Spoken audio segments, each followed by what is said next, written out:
We'll answer as many questions as we possibly can throughout the show. Let's get straight to it, Leon.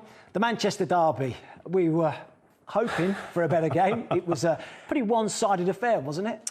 Yeah, it was, as you said, you're hoping for anything really to happen in a Manchester derby, a local derby, fight, desire, tackles, goals, sending-offs maybe, but it was probably the most one-sided derby I've seen probably in my life. Were you surprised about how the two teams set up? If we have a look at the formations, United went to a back three, didn't they, against Tottenham? It worked for them.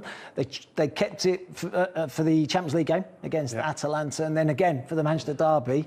It didn't particularly work, did it, against City because of the way City played without a recognised striker? Yeah, it didn't work, but I wasn't surprised with how they set up. I expected Manchester United to go with that back three, thicken it up in the midfield, try and stop City playing, but Pep was just too clever. His selection wouldn't be far away from what anyone would suggest is his strongest team, but it was how he adapted them on the field, the positions he gave them, going into the wide areas, not just playing as a standard 4-3-3, which showed the difference. That was probably his big call, actually, wasn't it? When you look at the bench for City, Jack Grealish not starting. He's pretty much started every game this season. He's integrated him into the side. He's given him his opportunity, but he left him out of the big one. He did, because as we saw, he wanted a left-sided, left-footed player on the left-hand side and similar on the right-hand side to stretch the Manchester United team as much as he can. He was clever in his tactical analysis of the game, knowing that Manchester United would adopt a wing-back formation. Keeping those wing-backs all the way back gave them so much room, more so than you'd expect a Manchester City team to get in a Manchester derby, but they just dominated the game from there. Absolutely. Let's have a look at some of the clips then, shall we? And show us, Leon, how exactly you felt that Man City dominated the game then. Well, they dominated, as you'd expect a Manchester City team to do, possession of the ball, but they pressed, as you'd expect, right from the beginning of the game, forcing Manchester United into these positions. Now, from a Manchester City point of view, I think it was terrific. I think they pressed, as you can see. We've got people all tight and on the field. Foden trying to cut the pass at the bottom, all following in, all close, forcing Manchester United to not have many options. But I think we'll see on the first couple of clips, I don't feel that Manchester United worked hard enough or were confident enough to take the ball in tough areas, and I think Manchester City really played into that. I was about to ask you, what really was United's plan with the ball? Because without the ball, we knew it was a back five, everyone in shape. It was a midfield three and two up top, but they were quite tight, weren't they? And said you can't play through the middle. That was United's plan without the ball. But what about with the ball? I'm still trying to figure it out, if I'm completely honest. I think that, you know, when you see Manchester United getting into these areas, giving the ball away, City pressed, yes, but they didn't have to work very hard to make that press successful. So then Manchester United, without the ball at home, not pressing again, and then, you know, another clip, Manchester United. Well, look, I'm asking how United are going to get out here, because City are pressing. City is laying a trap, really. They're saying, go on, we know you want to play out from the back. The way that Lindelof and Maguire are set up, I'm looking at this position straight away. Well, you're doing it from a City point of view and how they're locked in. Let me look at it from a Man United point of view. They're trying to play out. Eric Bailly here, Wan-Bissaka here. How are they going to get the ball? Is that the right position for them as a back three? I'm looking and thinking, who wants the ball? Does McTominay want the ball there? Is Fred looking to get on it? You know, when City have the ball, you can see they're absolutely desperate, aren't they? Yeah, well, I'm saying Manchester City are set up in a nice starting position to press. They've got Manchester United in their sights. They're all in covering positions. And this is what I mean from Manchester United. I don't know how hard they really wanted to work to get on the ball. You've just showed Bailly at the bottom and Wan-Bissaka. We've just had a pass. He's walking away. Everybody's walking away. We've now gone across to Harry Maguire. You see Kevin De Bruyne there pointing. He's going to do the pressing job because he knows that's what he is. But he's also doing it knowing that he's half stopping that pass. He's half asking his teammate, are you up behind me? But what they do is they force Manchester United to play into these areas under pressure. And I'd say to anybody who's... What kind of pass do we feel that Harry Maguire's got at the moment? Well, I'm looking there and I'm thinking, what can he play? He's got a couple of options. He's going to play short in there. He can play out to his left back, but that's tight, difficult ball. He can play in here to Fred, into his midfield player, but again, I mean, it's quite tight in there, and I guess he's got the long one, hasn't he, to go up Ronaldo. Potential, but when you're a right-footed centre-back playing on the left side and this ball's on your left foot, I'm not sure you really fancy that long pass. Take that one away. To take that one away. And then you're sort of playing it into Fred, and he's not really showing for the ball. You've seen, as a midfielder for many years, Matt, when you actually want the ball, you show it in your body language. You go in, you ask for it, you've got your arms out, you're screaming. Fred looks to me like he's in the position without really wanting it. Shaw's the easy pass, and I felt that was pretty much what they took, and it just played right into Manchester City's hands. You see Jesus able to press that already. Kevin De Bruyne is now already setting off towards that one. Because he knows it's going back. Because it's going back there. Rodri, I think it is, even though he's playing holding midfield, not restricted, Manchester City, by the starting position. Well, he's got nothing to worry about behind him. Yeah, but playing the game that's ahead of them, trusting your teammates, knowing and understanding that, yes, I might be the deep holding midfielder, and this might be my role and responsibility for the most part, but right now I need to step in. I need to press in. And I think that's why Manchester City completely understand. Well, they dominate the game with the ball, but they're dominating it without the ball as well, aren't they? They're almost setting traps for United and saying, we're going to catch you out by, if you want to play out, which you do want to play out, we'll let you do it, but as soon as you do, we're coming. Yeah, but again, I thought Manchester United made it very easy. Look, they've Lindelof, and I know that you're never going to make that switch, but none of these players have moved. Bruno's not in a position to receive the ball. McTominay certainly isn't in a position to receive the ball. Fred is the only ball, isn't he? Is the only ball that he's potentially got right now. And you contrast that to a Manchester City team that are always showing for the ball, always in position, sometimes for the first pass, but quite often for the second pass. They always say when the man's on the ball, they want 3 or 4 options, don't they? People should be moving to get into a position where you can receive the ball. When City pick the ball up, they've got 3 or 4 options. United have got 1. Yes, but the thing that makes Manchester City, there you go, Harry Maguire ends up having to kick it long. Manchester City win the ball back and start another probably 3 or 4 minutes of possession football in this Manchester United half. But what they do is, Manchester City, they're always thinking about the second pass. They're always thinking about the third pass, whereas Wan-Bissaka here now on the ball has got it. Bruno Fernandes sort of comes towards the ball to show a little bit. Ronaldo is trying to run away maybe, but there's no way that Wan-Bissaka can get that ball through to him. Greenwood makes a run up the pitch, okay, trying to stretch it. The rest of the players, I wouldn't say that any of them are trying to influence the ball, get on the ball. They're shattered from chasing. Maybe so, but not one of them is trying to influence the ball. Manchester City would, the first player shows for the ball, but then you would have probably 2 or 3, maybe even 4 of these thinking about the next pass. If Bruno Fernandes was to get it, am I in a position to get the ball off Bruno Fernandes? That's how Manchester City keep possession of the ball for a long time. But Fred is in trouble here. He's got nothing, plays it to Bruno Fernandes. Now, Bruno Fernandes, again, in trouble. Back towards goal, facing that way. What kind of options have you got? Potentially your keeper. Yeah, that's the only pass. Wan-Bissaka's going to back off into this area to try and make something from it for him. Bailly certainly doesn't want it. His body language. McTominay isn't in a position to get the ball. You're just scratching your head here as to what Man United have worked on through the week. And look, they know that City are probably going to have the majority of the ball, aren't they? Because City do that to everyone, not just Man United, do it to any team in the league. They'll have the majority of the ball. But what's their plan? How are they going to get out? And I say shattered. It's the 7th minute of the game. They can't be tired now. But again, there's no real movement to get on the ball, is there? There's no one that's saying, give it to me, I'll move. And I talk about making 3 or 4 yard runs just to get into an angle where you can receive it.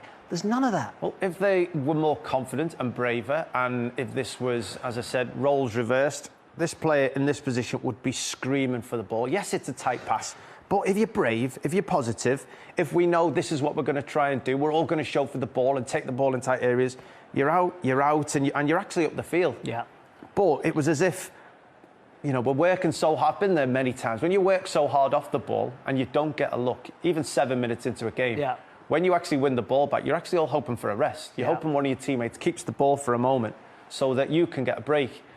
Fortunately for United, Bruno Fernandes gets himself into this position. Wan-Bissaka probably has to play this up the line, but you wonder to who. Ronaldo's all the way back here. It's brilliant from City. They're pinning United in. It's brilliant.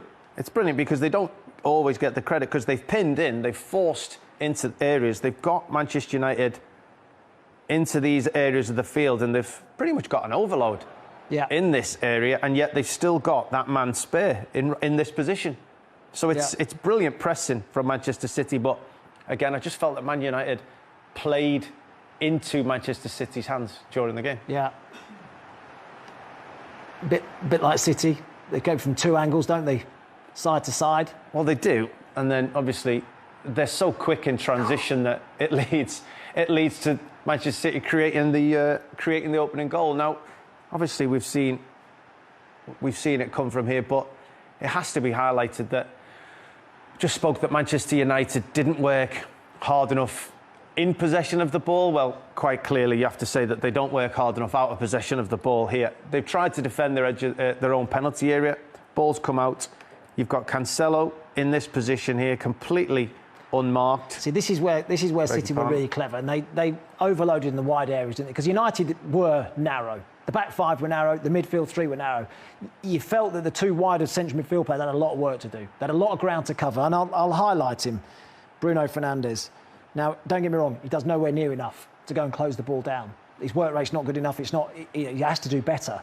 But look at the distance he's got to travel already. Even that ball does go to Cancelo. He's got a long way to travel. You look at his teammates as well. I mean, this is a midfield three. Manchester United have defended across. They've already got 1, 2, 3, 4, 5, 6, 7 players still inside their own penalty area. Now, that's a dream for Manchester City that they've forced the opposition possession. But I just feel that Manchester United don't quite understand the roles, because I look at Wan-Bissaka as well. Well, I mean, yeah, Wan-Bissaka. So whose role? I think in this position now, Wan-Bissaka's job is Foden. He's probably more dangerous than Cancelo. Yeah. And Bruno Fernandes' job is to get to the ball and stop the cross. That's what I think. I think Wan-Bissaka's in a position there to deal with Phil Foden. Deal with that one, that's fine. You just stay with your man. He's in the centre of the box, deal with that, let Fernandes go and stop the cross. So we'll play it on, and does Fernandes do enough? We get to this point now, the answer's no. He's still the same distance away. He's staying this way, and his body language is bad. But already, Wan-Bissaka has got himself into a position where he's now not marking Foden. He's also not going towards the ball. Bruno Fernandes is showing no desire to stop that cross. It's more of a, as long as you don't beat me 1v1, I'm happy. It's doing nothing for the team. Yeah. It's not protecting your own penalty area. As I said, Wan-Bissaka, instead of being in this position where we would be marking Phil Foden, may be in a position to stop this cross being delivered into that area. He's not there. I also think Bailly is in a terrible position. He's so concerned with Gundogan. I'm hoping that's what he's doing, rather than being in the position that he should be here, where he's in a position just to see the ball onto his foot and clear it, rather than having to stretch back in. And it was just really poor. And Manchester City are the team that are capable of seeing that and taking advantage of it. They put so many crosses in. Yeah, Manchester City.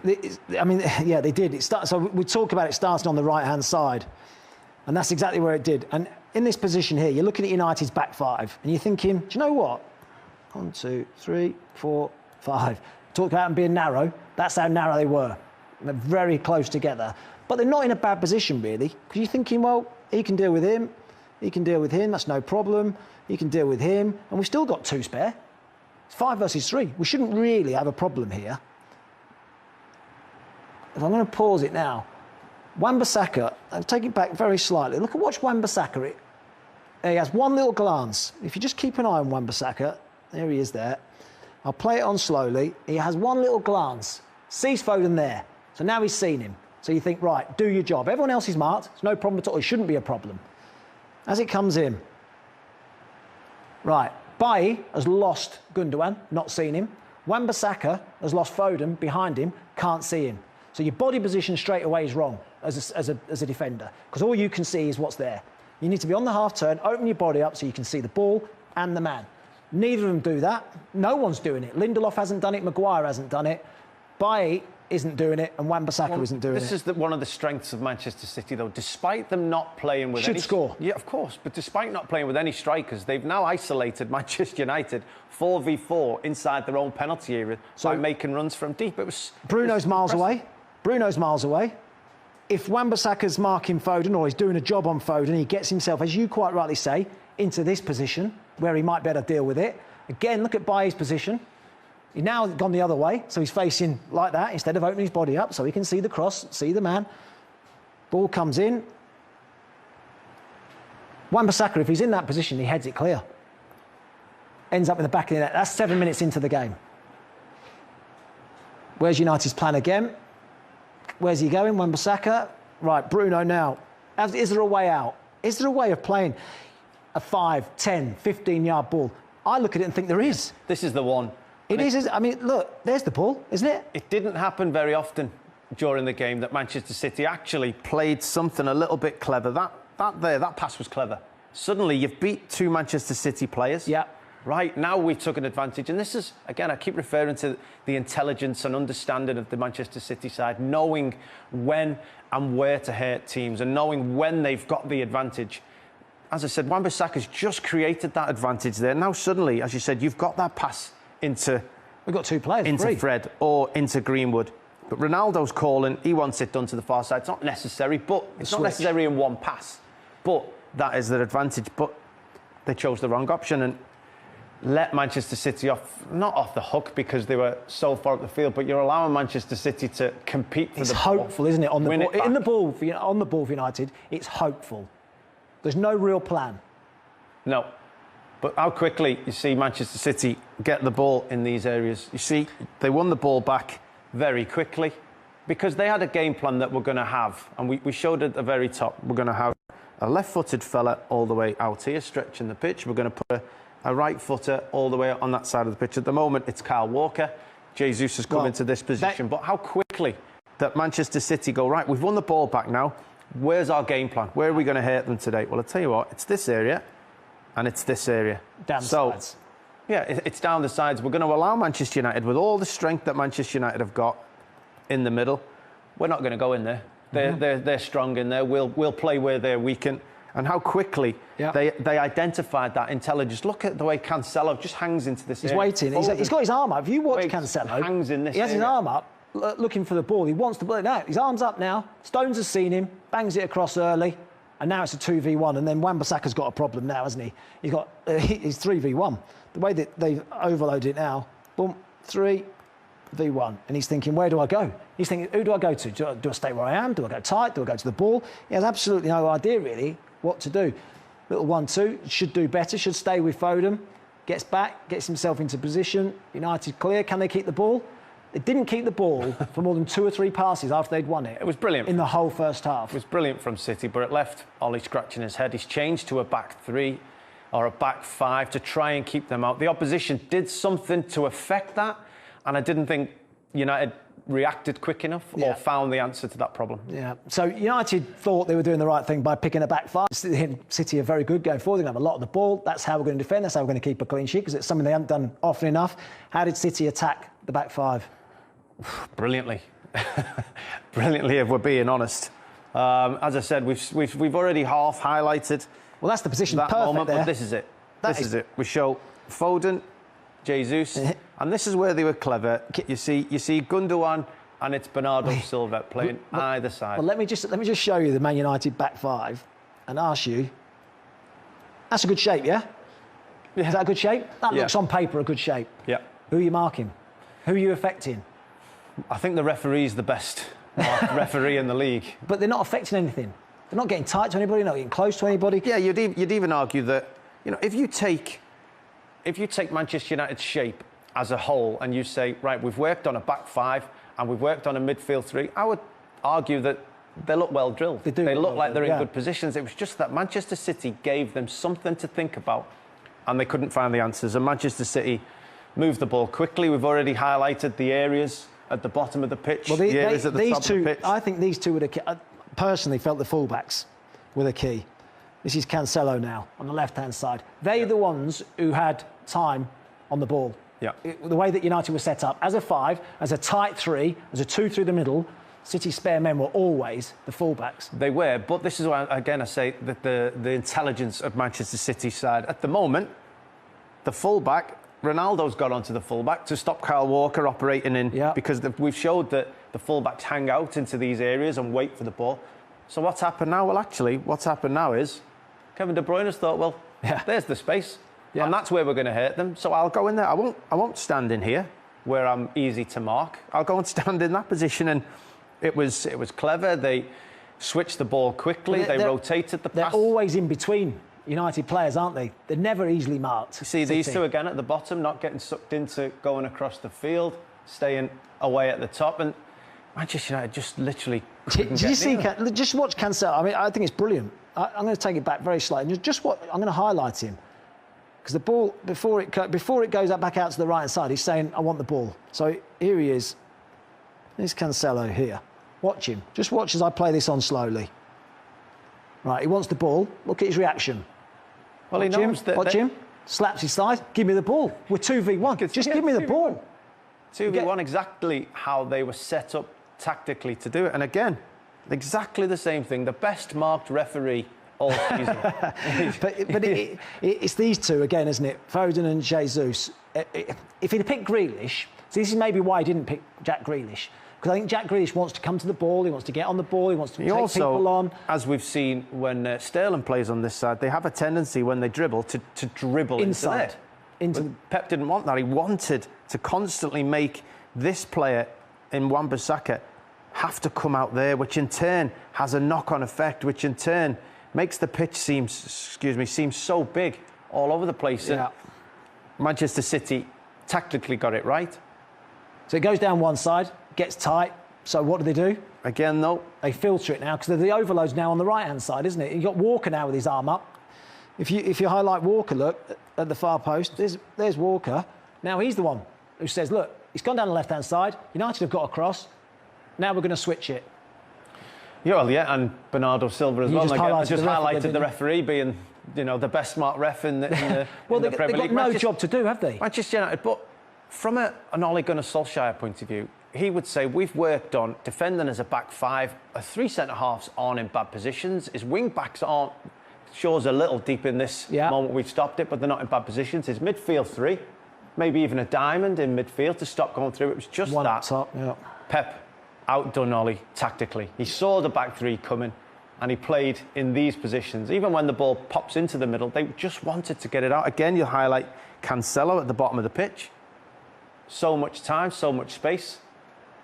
They tried to attack in these areas, come out. There's no. We know we've brought them over. We'll switch it to this side. And this is the simplest one you'll see. I mean, I'll just take this one back. And this is why Manchester United didn't get close to City in this game. Because at the moment, Bernardo Silva's in that position. So he's actually got United defenders near him. They've got 2v. They've got players in the middle that are actually marked. It's a good point. But Bernardo Silva will now just drift into that position and just watch this player, Lindelof, watch McTominay as we just run it on.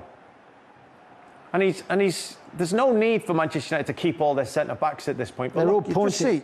They're both pointing at him. To say, see, who's marking him? I actually think there's nothing wrong with Lindelof saying, do you know what? I'm going to track him all the way in there. I seem to remember us doing this when Chelsea played against City. And I think it was Rudiger. I think it was Rudiger who did exactly the same thing. When one of the false nines, if you like, goes into a midfield position, he just went, well, don't worry about what's behind me. Yeah. I'll go. And then the other two narrow off. Especially if you know. I mean, if you're playing against two centre-forwards and a midfielder drops in, you might be in trouble. But they're not marking. Well, ordinarily you say there's a big gap for someone to run through. City aren't necessarily going to run in over the top anyway. But Harry Maguire can quite easily narrow off, can't he? Eric Bailly can narrow off, and that lets Lindelof go in through the middle. Of course, but look, Bernardo Silva's come deep. Manchester United's defenders again are marking the referee. Manchester City have switched it out to the side. And what about Wan-Bissaka now? And then you've got Wan-Bissaka. I mean, I actually need to just, because I want to highlight two things here. I just talk about poor decision-making.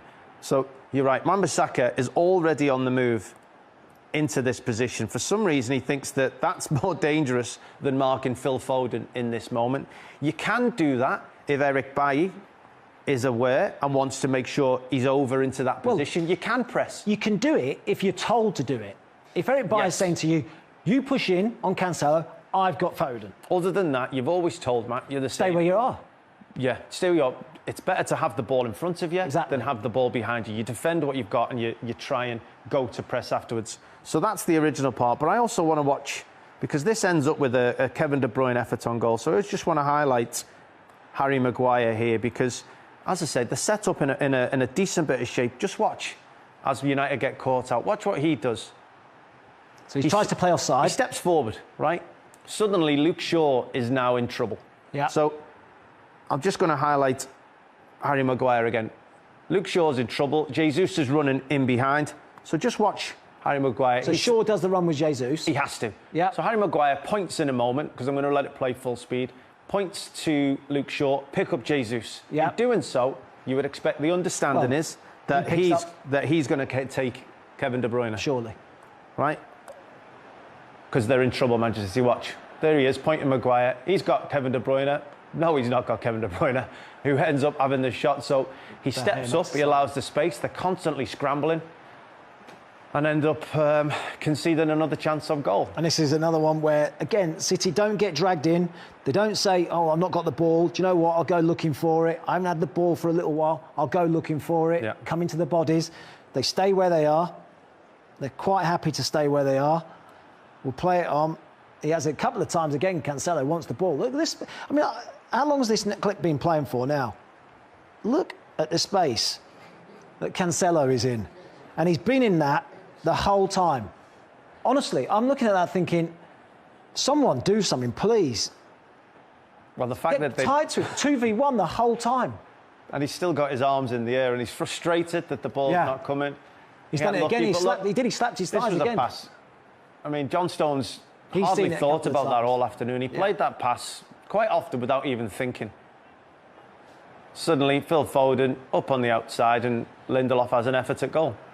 More efforts on their own goal than they had at the other end. And he won the tactical battle. Yes, he's got the better team. I don't think anyone would argue with that. But tactically, got it spot on. Well, tactically, he got it absolutely spot on because we talked about who were the spare men for Man City. And it was the fullbacks, wasn't it? It was Cancelo and Walker. 125 touches, 122 touches. This is all the outfield players in the game. Have a look, all the way down. Man United's. So every outfield player for City, because they didn't make a sub, by the way, in the game, had more touches than every single United player. The most was Lindelof for United on 69 touches. That is pretty frightening, isn't it? Oh, definitely. Very frightening. Manchester United expected the home team to have more play. Yeah, you probably know Manchester City will have a lot of the ball, but the fact that it's your centre-half that's the only that's had most touches of your team, nowhere near the Manchester City team. It's quite interesting that there was no substitution made by Pep. He thought they're the players to get the job done. I don't need to be forced. There's no thought that you have to make substitutions, despite him having probably £500 million worth of players on the bench. I think it was only the second time he's ever done that as well, since he's taken over at City. Only the second time in the Premier League. Second goal. Let's have a look at it then. Bernardo Silva, it comes from the wide player again. Of course it does. It comes from Cancelo, doesn't it? His cross. Fullback's on the ball again. I think in this goal, or it might have been this one or the first goal, every single City player had a touch in the build-up to the goal as well. It's just, I mean, it comes down simply that Wan-Bissaka's got to work harder to get out, in my opinion. That's the first point. The catalogue of errors, isn't it? It's not just Wan-Bissaka. But because we know it's wing-backs, he's not a full-back. He's known that Cancelo's ahead of him. He's also watched Phil Foden. I saw him do it moments ago. Don't need to take it back. Go into that position. He knows there's nobody behind him. Ball comes out to this side of the field. He has to work harder than this to get out to stop the cross. He is arguably the best one-on-one defender. Yeah. He's going up against Cancelo. Get right in his face. Get closer to him. Get right there. And if he tries to knock the ball and take you on, you should have the ability to get your arms out, get your body in and defend it. He's far too passive.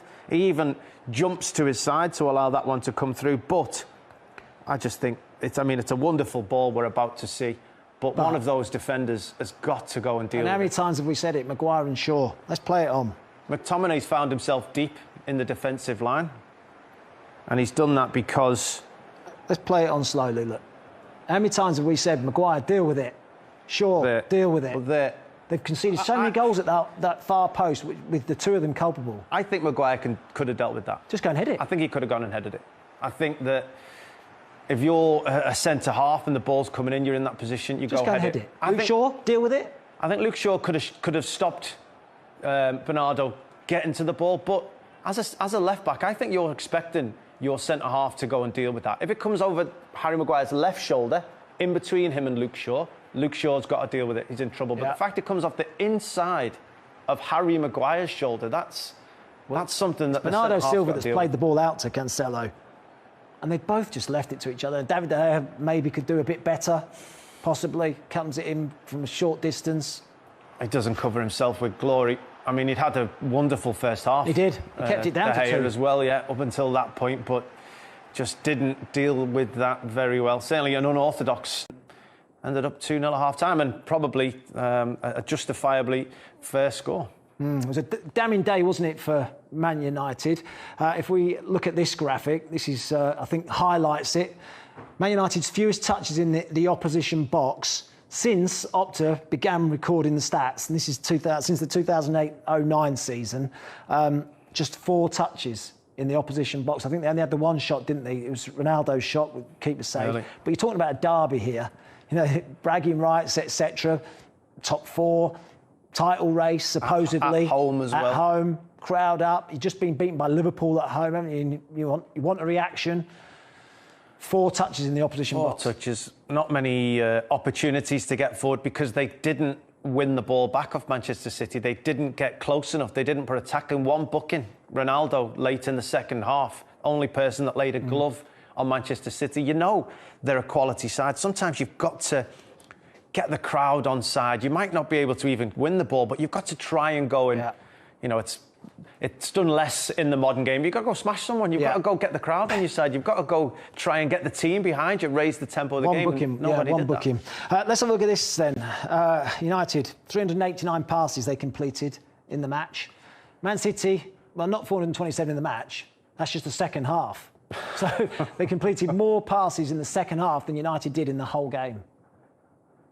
Well, we've come to expect every stat is just highlighting it now, isn't it? The dominance. But this is the key. Look at the amount of passes they've had in Manchester United's half. They're not passes in their own half, for keeping sake. They're passes in Manchester United's half, moving it to this area, getting it across, moving it to this area where they were strong, where they were dominant.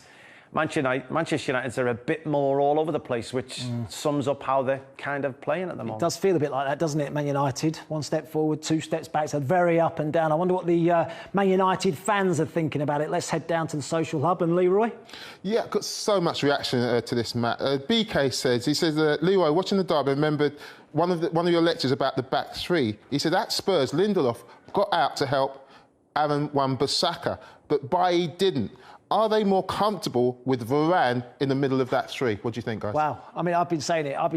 Without Varane, it's been a big problem for them. I mean, they weren't perfect with Varane, Leroy. Yeah. You know, they were still conceding goals, but you look at the damaging defeats they've had without him. And as soon as he came back into it against Tottenham, and I know he picked up an injury in that game, he just looked so much more assured. Yeah, and I mean, he might well be the organiser, and you always need an organiser in defence. But what he is, he's completely confident in his own ability, so he knows that I'll do my job, now I can go and tell you to go and do your job. You got out there, Lindelof, you do your job, I'm happy being 1v1. And I just felt that Manchester United were happy to be in their positions and, well, will you help me out a little bit and you stay in here and we'll make sure we're secure. And I think that Varane gives you that confidence. Yeah, I think you're absolutely right. I think when it's Varane's essential one, it's important that when Lindelof's outside him, Lindelof could play fullback quite comfortably. But when you've got Maguire and Bailly, who are both out and out centre halves, they don't want to be pulled out of that area, and that's why United was so tucked in and it played into Man City's hands. Carlos says Ollie seems to be not to be comfortable at Old Trafford. Every lineup, it's like he's trying out something new. He says, I don't think he knows Man United's best game. Do you think that's the point, boys? Do you know Man United's best team? I don't know Manchester United's best team. I don't think Ollie knows Manchester United's best team. I think Cavani was missed at the weekend. I think he has an intensity about him up top. You know, we talked about United's pressing. I think he was missed. I think Varane was missed. We just talked about Varane as well. But I don't know. I couldn't tell you what United's best team is. Most of the top sides have a way of playing, have a philosophy, and you can 9 out of the 11 pick their best side. I can't do that. Yeah, well, whether you've changed tactically, it's the style that Manchester United are lacking at the moment. They're not a pressing side. They're not quite a counter-attack side at the minute because they've got 7 behind the ball because of this back 3. They're not a possession team. So they need to figure out what they are and do it quickly. And just one more question. This is from BK. And Leho really mentions this as well. They say some of the players aren't dependable at the moment. It's frustrating. I'm holding myself back at the moment. So Ollie has to start Lingard. We need him. He's one who can set standards. And even Donny van der Beek, I see them as more dependable for us. Do you think those two might have played a part in the game? I think it depends on what you are, Leroy. You know, Leon talked there about, are they a pressing team, are they not a pressing team? If you're going to be a pressing team, then Lingard comes into the equation. Because we saw it last season when he was on loan at West Ham, and how quickly he got into people's faces and pressed from the front. If you're a pressing team and you're going to play that way, then great, absolutely, pick him. Are you going to pick wide players? If you're going to do that, then Jadon Sancho comes into the equation. Ollie talked about in that game there against City how they didn't move. They didn't move 5-6 yards just to get a little angle to get a pass. That's what Donny van der Beek does. So there's lots of things there that he's saying they don't do, and yet there's players on the bench that he's not playing. Yeah. So certainly I think that there's a few players there that deserve an opportunity, having seen what we've seen from United so far this season. Yeah, I think you're absolutely right. Look, I just want a couple of clips from the weekend which I found quite amusing. And this is the Man City's second goal. And I was watching this. It's coming towards the end of the second half, and I'm kind of getting ready to go out and get a cup of tea in the kitchen. And as the game's being played on and waiting for the whistle to blow, and Cancelo gets the ball here, I'm just going to slow this down. And as the ball goes across, we know what happens.